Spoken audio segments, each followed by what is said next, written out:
السلام علیکم ورحمۃ اللہ وبرکاتہ۔ معزز ناظرین و مشاہدین، امید ہے کہ آپ تمام احباب بخیر و عافیت ہوں گے۔ دلی دعا ہے اللہ آپ تمام احباب کو سلامت رکھے، خوش رکھے۔ دوستو، آج اس ویڈیو میں یہ معلوم کریں گے ایک ایمان والوں کے لیے، ایک مسلمان کے لیے سب سے قیمتی اور سب سے انمول تحفہ کیا ہے۔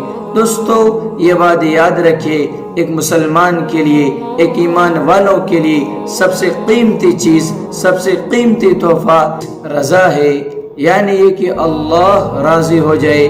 اور کامیاب بھی وہی شخص ہے جس سے اللہ راضی ہو جائے۔ لیکن آج ہمارے یہاں کامیابی کا تصور الگ ہے۔ ہم اسے کامیاب سمجھتے ہیں جس کے پاس بہت زیادہ مال و دولت ہو، ہم اسے کامیاب سمجھتے ہیں جس کو بہت زیادہ شہرت ملی ہو، ہم اسے کامیاب سمجھتے ہیں جس کے پاس سب سے زیادہ طاقت ہے۔ یاد رکھیے، یہ کامیابی کی تصور غلط ہے۔ یہ کوئی کامیابی نہیں ہے، یہ تو ضروریات زندگی ہے، یہ مقصود نہیں ہے۔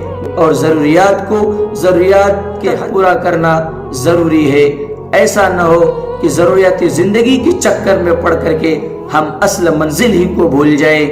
دولت تو قارون کو بھی ملی تھی لیکن اللہ اس سے راضی نہ تھا۔ شہرت تو فرعون کو بھی ملی تھی لیکن اللہ اس سے راضی نہ تھا۔ شداد اور حمان کو بھی دولت ملی تھی لیکن اللہ اس سے راضی نہ تھا۔ پتہ یہ چلا کہ یہ چیزیں، مال و دولت، خوبصورتی، یہ کامیاب معیار نہیں ہے، بلکہ کامیاب تو وہی شخص ہوگا جس سے اللہ راضی ہو جائے۔ اور جس سے اللہ راضی ہو جائے گا تو وہ دنیا میں بھی عزت کے ساتھ، سکون کے ساتھ، خوشحالی کے ساتھ زندگی گزارے گا، اور کل آخرت میں بھی، میدان محشر میں بھی، پل صراط میں بھی، تمام جگہوں میں آسانی کے ساتھ پار ہو جائے گا، اور آخر میں ہنستا اور کھلتا ہوا جنت میں داخل ہو جائے گا۔ اس لیے مسلمان کی ہر وقت یہ سوچ ہونی چاہیے، یہ فکر ہونی چاہیے کہ بس اللہ مجھ سے کس طرح راضی ہو جائے، کن اعمال کے ذریعہ راضی ہو جائے۔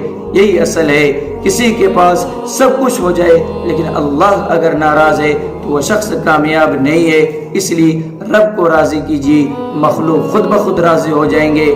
کہیں ایسا نہ ہو مخلوق کے چکر میں پڑ کے، مال و دولت کے چکر میں پڑ کے ہم اپنے رب کو بھول جائیں اور ہمیشہ ہمیش کے لیے آخرت میں ذلت اور رسوائی اٹھائیں۔ اے اللہ، آپ ہم سے راضی ہو جائیے۔